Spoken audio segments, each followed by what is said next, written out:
Welcome to your own channel, Nanna Gyan Foundation. I am Romal, founder director, Nanna Gyan Foundation. The most important question is schooling, right? How do we take decision that traditional schooling is better or homeschooling is better? And how do I take decision that what will be better? Because it depends on a lot of parameters, lot of things that go hand in hand. If my child has learning disability or my child has special needs or there are different parameters that are there which makes my child fit or may not be fit for traditional schooling, what are the alternatives? I know parents, all these are your questions. To address that, we have a fantastic guest today with us. Her name is Natasha Pilakudy. She is a founder of Ekatra, Pune. She has worked for inclusion education, advocates neurodiverse children. She's an inclusive educationist, mental health advocate practitioner, and a parent counselor. So let's welcome Natasha ma'am on with us today now. Hello Natasha ma'am, how are you?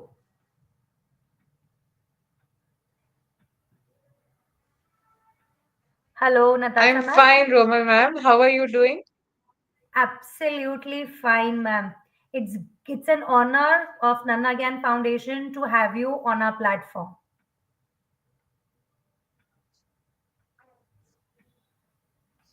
Thank you, ma'am. It's an honor for me also to be part of your podcast.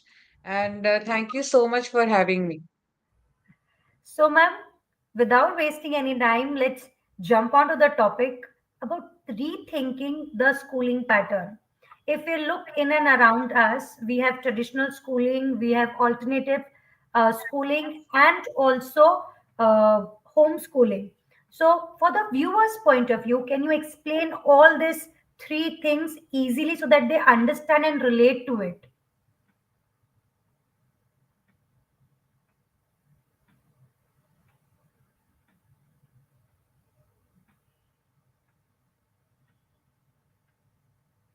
Can you hear me, ma'am? Yes, I Hello. can hear you now. Okay. So, ma'am, my question is I can we hear have, you now.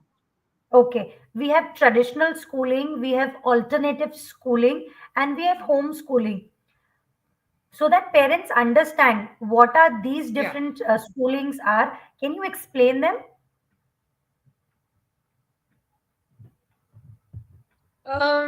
Well, traditional schooling, as we all know, we have been part of traditional schooling for a while. So we are familiar with how traditional schooling goes. We also know that traditional schooling would mean the CBSE board, the IGCSE board, and the state board kind of schools, as well as the IB curriculum boards as well. The homeschooling and unschooling, so there is a new term also, not a new term, but it's been there for a while called unschooling. So homeschooling and unschooling are two different ways of, where the child is not going to a traditional school system, but is being homeschooled either by the parent or whoever is, teaching the child at home. Unschooling is allowing the child to learn whenever the child is ready to learn, for that matter. And an alternative system would be a very different kind of approach towards how schooling is basically for children. And it is picking up. The alternative schooling and homeschooling methods are also picking up in the country. A lot of them are opting for it because it gives the child a little bit of freedom um, to enjoy their childhood, I believe. Okay. So, ma'am, It when is we very talk this is a very brief description of what it be. Okay. So, ma'am, looking at the different type of children that we have, okay, and especially when we are talking about the children with learning difficulty or with children with special needs. So, a lot of parents have this in their mind that traditional schooling is better. We want our Yeah. children to be in regular school. Home, we don't want homeschooling, or we don't want alternate schooling, or we don't want special needs school even for that. So, how we, how do we take it?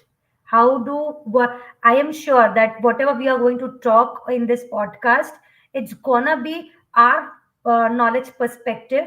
It depends on parents and the child situation to take the decision. But here's just our opinion that we are sharing about, right? So, ma'am, please let me know, what do you think about it?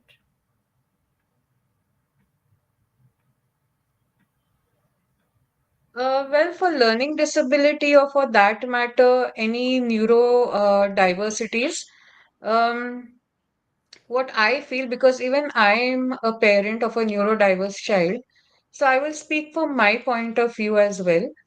I would definitely look at the school readiness of my child, firstly and foremost.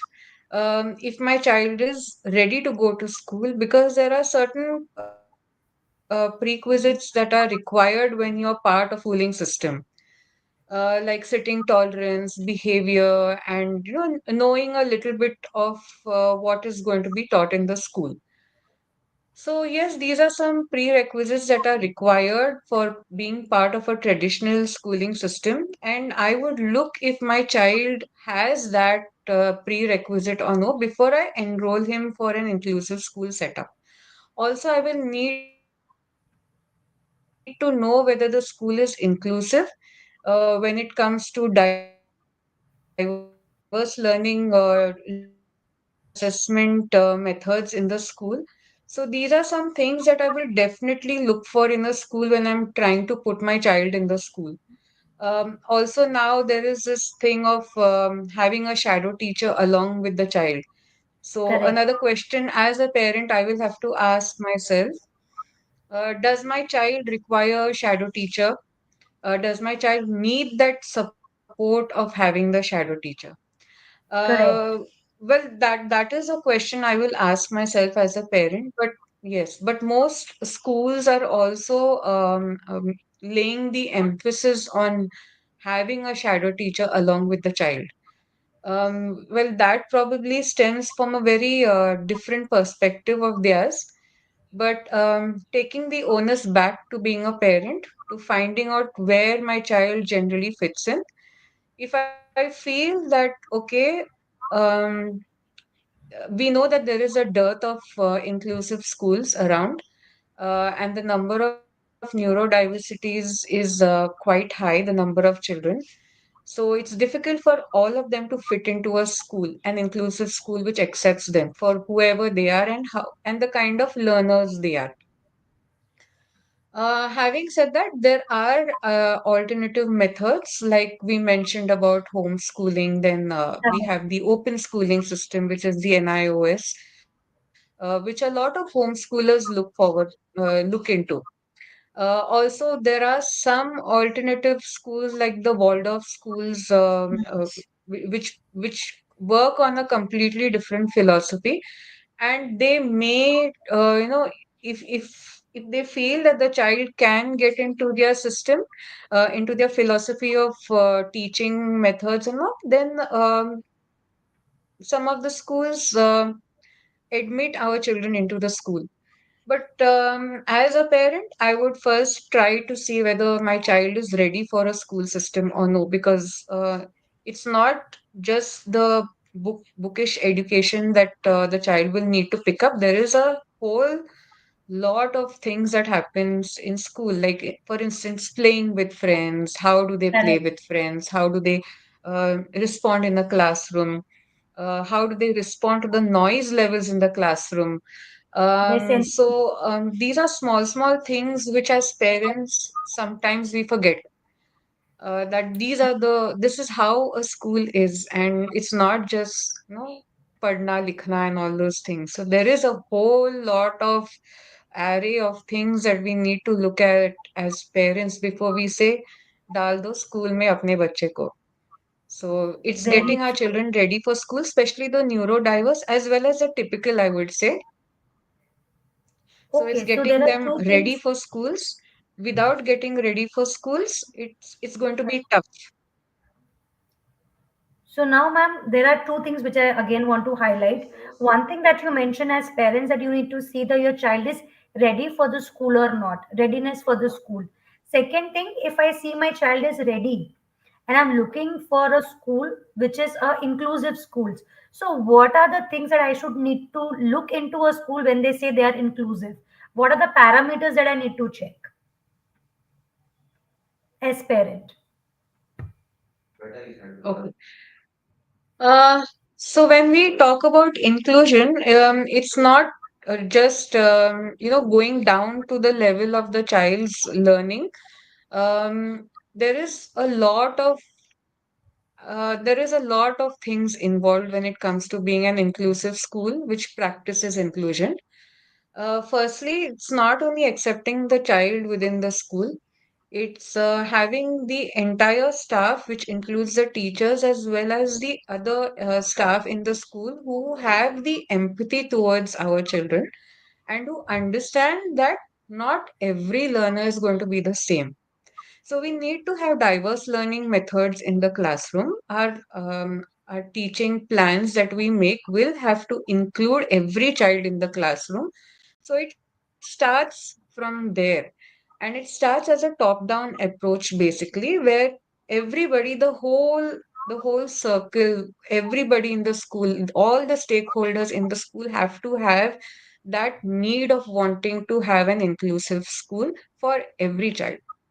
But it is not only with neurodiverse, even typical children are diverse in their learning methods. So we'll have to Correct. probably change how teaching or learning is done in classrooms, where there is a universal method of teaching everybody and everybody learns at their own pace and everything. Unfortunately, right now schools are rushing towards meeting goals and curriculum and all, and I don't want to blame them. That's how the system is. So for an inclusive setup, it's the entire stakeholder. Everybody in that school has to have the need for making it inclusive. So it is not only just about, again, not only just about having a diverse plan, diverse teaching methods in the classroom, how your assessments are created, and most most importantly is understanding and knowing the child in the class. Because unless and until you don't know the child in the class, you will never be able to create all this. So it's about the mindset, it's about opening the mindset, and that is very, very important as people who are in the education system. If we don't have an open mindset, then it's tough. So, ma'am, what I understand from what you said, as parents, I understand that a school has set the philosophy of inclusion, right? So, I believe in school. I go to the school. I Yeah. talk about my child's difficulties. I talk about what my child is going through. I give them all details that my doctor has given me. I share the special need educators plan with them, right? Till then, it is fine. The school take them, but there are certain cases where we have seen that after few days the school has said no, we cannot move ahead. So what are the prerequisites that as a parent, if I enter, what do I see, or at least there should be some questions in my mind, right?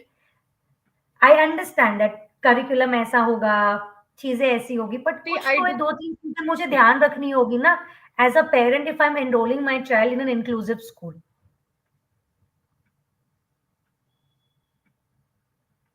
See, without, I don't want it to be a blame game, but probably the onus lies on both. Hmm. So I'll give you two perspectives. As a parent, firstly, as a parent, the only method of education I know is the traditional method of education, right? So when I have a child, I will obviously want to push my child in a traditional method of education. And since everybody is telling me inclusive education, and now inclusion is a buzzword also, so I'm seeking an inclusive setup for my child, where my child is going to be part of the entire system, because that's how I perceive it. Now, from the school's point of view, there are certain rules and regulations schools have to follow. I don't want to get into it, but there are certain regulations and rules that schools need to follow, and hence we say, yes, let's admit the child in our school. See, it's not that they don't want, the heart is there. The heart is there of wanting the child in the school and accepting the child in the school. But the reasons why this clash or this this gap is happening is because once we admit the child, somewhere there is a question mark as to क्या करना है अभी. So and there are certain ways the schools function also. So it becomes tough for the parents to break that system also, so that they both work collectively, because for an inclusive setup, it is very essential for everybody to work collectively. So that with that collective work only, you will see that child, enhancing their learning abilities. So, that's what we are seeing generally, that we are admitting children in schools, but uh, we are failing to understand the child and the need of the child. If we feel that the child requires a break for within after 20 minutes of sitting down, it is difficult as a system to allow that break. So maybe they are not well equipped for certain reasons.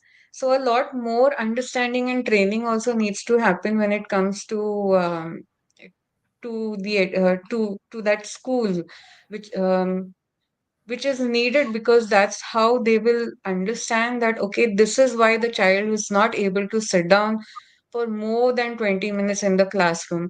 या writing इसकी ऐसी है, या I need to repeat these things 3 4 times, because it's all about mindset, it's all about understanding the children in the classroom. Like I said, the heart is there, we want to accept, but we are not getting into that system of including the child in the classroom, because after accepting we don't know abhi kya karna hai. This is a Okay. general perspective that I've noticed when it comes to parents, when it comes to children being included in schools. So, ma'am, there is one more. What I understood, two things. One is everyone needs to work together, whether a parent or a school. We need to come together when it comes to inclusive school. But there are special schools also, right? Where Correct. all children are special in their own way. Yes. Can you talk about that? But what Correct. is a special school? Why it is? Why we should? Because when we suggest, certain parents are very hesitant enough. My child is. I don't want to admit there, or there are certain uh, back certain thoughts in their mind which they think कि नहीं मेरे बच्चे को तो ऐसी जरूरत नहीं है. Then why special need school? So can you give some insights about it? Correct. Um, so yeah, we all understand what a special school is, right? So we have a lot of children with physical disabilities in the special school, as well as neurodivergent children in the special school. That is also kind of an inclusive school, because there are so many neurodivergences that are there, and they're all part of the school system. So in a way, a special school, I believe, is also an inclusive setup, because they are catering to so many different children in the classroom. Um, well, traditionally, an inclusive school would mean a segregation of children, where uh, where there is no need for a typical child to be part of. So there are only children with who have some special needs who are going to be part of that particular school, and they are segregated from the other typical crowd that is there. So this is the general idea of what a special school is. Now, why most parents say no for a special school is because they want their child to be part of an inclusive system, because that's how the society is going to be later on for the child, where it's not going to be a segregated situation for the child at all later on. They have to live in society. So for the entire society to be inclusive towards everybody is that they go to the school, to an inclusive setup school where there are typical children as well. So that is probably the mindset that parents have, if I'm putting my child in a special school, then how will my child be learn to be part of a general society?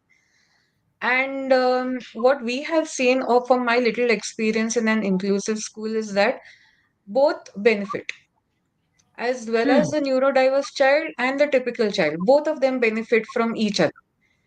And that is very beautiful. And we see children, it happens organically with children. There is no pushing with children. And the younger the children, it happens even more organically.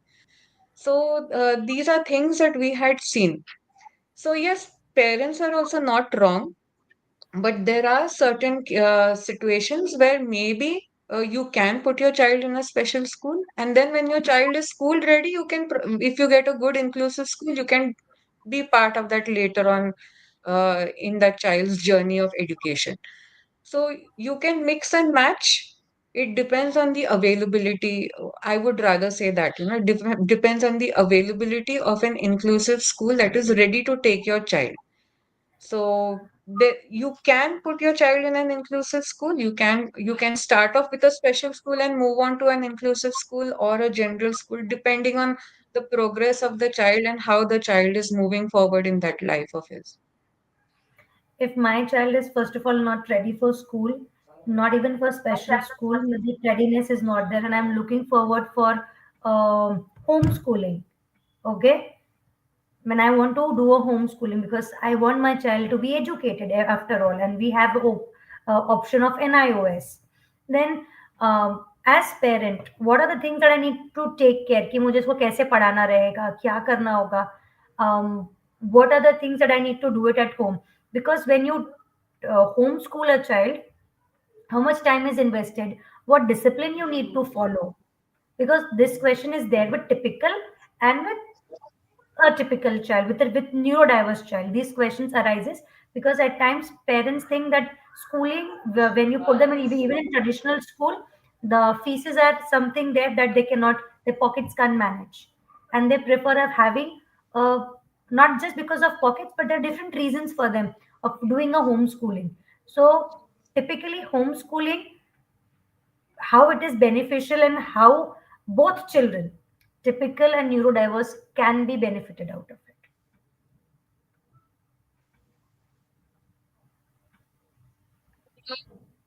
There was a lag in my network, so I'll just repeat the question to understand what you said. So, typically, you're trying to understand homeschooling and the need for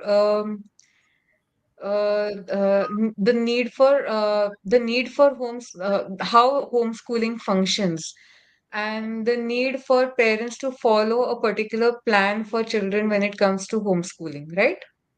Correct. Yeah. Yes, like you rightly said, as parents, if I'm thinking of homeschooling my child, sorry, I will have to, strengthen my mind to say that, okay, I'm going to, follow this particular pattern or schedule in the day so that my child is taught every day. But there is a lot of homeschoolers that are, blooming in Pune as well, and the entire country for that matter. And they are doing pretty good. So we see that parents, mostly the mothers, are very essential in this part of teaching the children every day in the school, and they are forming very beautiful groups and beautiful hubs where they are exchanging their methods of teaching, and these are very diverse and very unique methods of teaching parents are coming out with in the house. So there is a lot of sharing of information that's happening in the homeschooling group, and this sharing probably motivates other parents as well. So if I'm a lazy parent and if I'm not following my schedule of 2 hours of teaching with my child on a daily basis, my parent group will show me such beautiful methods that I will say, "Acha, theek hai, let me just try it." So yes, you have to have that mindset of, following a particular schedule when it comes to teaching your child. But homeschooling is also a beautiful method for, making your child learn, or teaching your child whatever about education and whatever educational goals you have set for your child. So it is an option. Plus, the homeschoolers group also have certain hubs that they have where they keep meeting regularly, and they have a lot of experiential learning as well that they do, so that they don't miss out on the social part of it. Because we know when our child is homeschooled, that is the break. That meeting other children socially, going out and playing, having PE period with all the other children in the classroom, having drawing, having art and craft, doing time pass in the classroom. So that is something that they are missing out.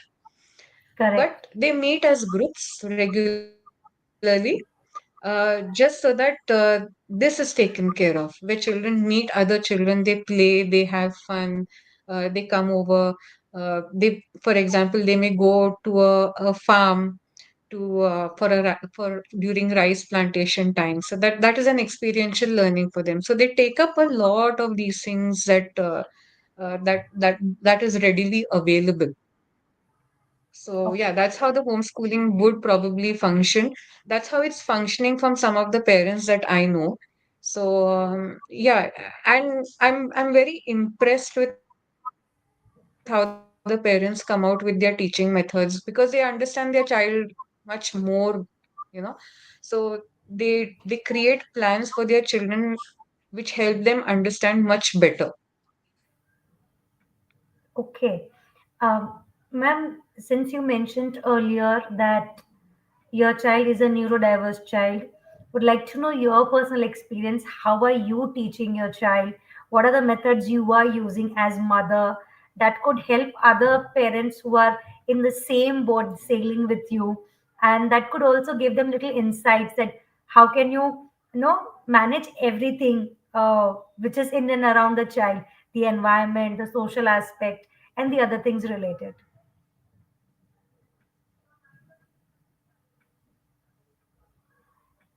I'll tell you my journey. So when my child reached a particular age, a typical schooling age, and we worked on a lot of areas for my child as well, so that he is ready to get into a classroom situation. Although I was not part of the education system, so but I knew that these are the requirements in a particular classroom. I don't want to get pulled up by the teacher every day कि तुम्हारा बच्चा बैठ नहीं रहा है, ये नहीं कर रहा है, वो नहीं कर रहा है. Hmm. So I was very open also, and I approached a couple of schools, kind of laid down on the table. And I was very lucky enough to be part of a school system also, and to help with inclusion in a school system as well. So I was very lucky, and I thank my mentors also for it, for allowing me to join that school system. Because I wanted my child to be part of the school, and he is a very social child. He is not a child who would like to sit down in one place in the house and tied down to a home environment. So for that reason itself, we had sought a school, and for that reason itself, we said, okay, let's see how we can, carry and create or include in an inclusive system, or carry it out. Um, so he got to be part of the system. We had to do a lot of helping the teachers. We had to be open with the teachers also. Ki, yeah, these are the areas which he is good at. These are the areas that are challenges for him. So we'll have to see a workaround. And this is something which I tell all my parents as well. Look at the positives of your child, speak about it, and the challenges we'll have to work around. And be open about it, because unless and until you are not open about these two aspects of your own child, you will not understand how to work around it and how to create a system that is beneficial for your own child. I am not homeschooling my child. He goes to a school where he is part of an entire group of inclusive children. A lot of other children are also there. And he kind of enjoys the entire schedule of going to the school. And that's what generally our children require, the entire schedule of going to a school. And that is probably one of the reasons also parents of neurodiverse and physical disabilities want their children to be part of a school, that they are part of a schedule. So they follow a schedule. Um, so that was the journey of understanding inclusion and wanting my child to be included in a school system. What we are seeking is not only just education but also in society, because I don't want him to be tied down or be a burden to somebody else in the house. He should be independent enough to do his own work. So the independency levels are pretty good. And yeah, education though will happen whenever it has to happen. But there are things that which he is very good at, which we push forward. There are things that are challenges for him. We know that, we are open, and it is very essential, like I mentioned earlier also, that school has to be open to discussions with parents. Because unless and until there is a collaboration which happens between teachers and parents, the child will not benefit. And the Absolutely. teachers will also feel, yeah, the teachers will also find it tough to understand how do we help the child. So when we work collaboratively, it we see positives happening in the school also, and it is easier to carry it out at home as well. It is not easy. I'll be very, very honest. It is not easy. But it has to be done, and it gives a sense of fulfillment and fulfillment when you see, small, small positives and progress happening with the child. So yes, just for that matter, to see happiness um, in the child. That I think that is the very basic thing that we need to look at. Bringing about happiness in the child. We don't want it to be a childhood or a schooling years period where they are so burdened with so many things. So it has to be very happy for them. So that was basically the entire lookout, and that is the whole reason for me getting into the profession also. Wow. I mean, looking at the journey that you have done, and let me tell you, audience, she has two children. One is typical and one is neurodiverse. And with both of them, she has been working. And the way she is working is amazing. The way she has been helping other parents in the journey is also commendable. As an educator, as a mother, if we have people who look forward for more guidance, you can reach out to Natasha ma'am. Definitely she is there to help you out where your personal one-on-one conversation could be taken care of. And since I know her personally, that's why I could share with you that she has two children, and she is been dealing with both of them, and both of them their own challenges, and she managed them very well. Ma'am, can you tell us, I mean, about I your, think even the typical, yes, yes, please. I think even the typical children come with their own challenges. True. So it is just a parenting job that we need to look at. At times when I look at the parents being a typical children, they are they are also very fed up of certain things, even they don't know how to handle it. But when you have two different all together who are poles apart Hmm. from each other, I am sure it becomes more tougher for you as a parent, as an educator, to balance it out, right? Been balancing off. And I would also like to know more about Ekatra. What does your since you have founded Ekatra, so what do you do in Ekatra?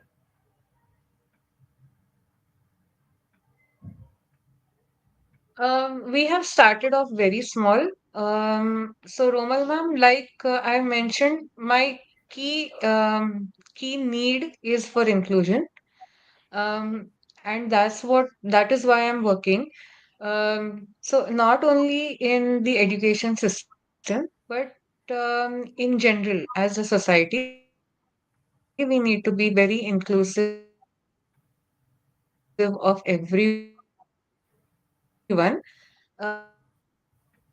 Ekatra means together.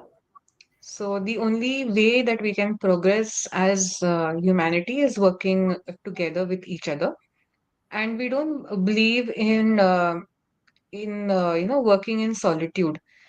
So and the whole reason to start off Ekatra also is that we help parents and we advocate for their children and their needs and understand what is their child's needs and try and push forward for their rights.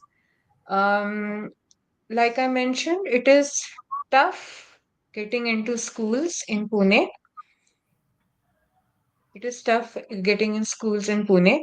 And yes, we have a lot of parent counseling, one-to-one sessions that we have with parents. We talk to parents on a one-to-one basis where we put all our cards again on the table. We try and discuss what is best for the child. We try to see parents, create a goal or have a viewpoint of what is going to work best for their child, and not the parental goal. What is going to be the child's goal, basically? What is the need of the child? Maybe the child needs to go to a special school. Maybe the child can look into alternative schooling. Maybe the child requires homeschooling.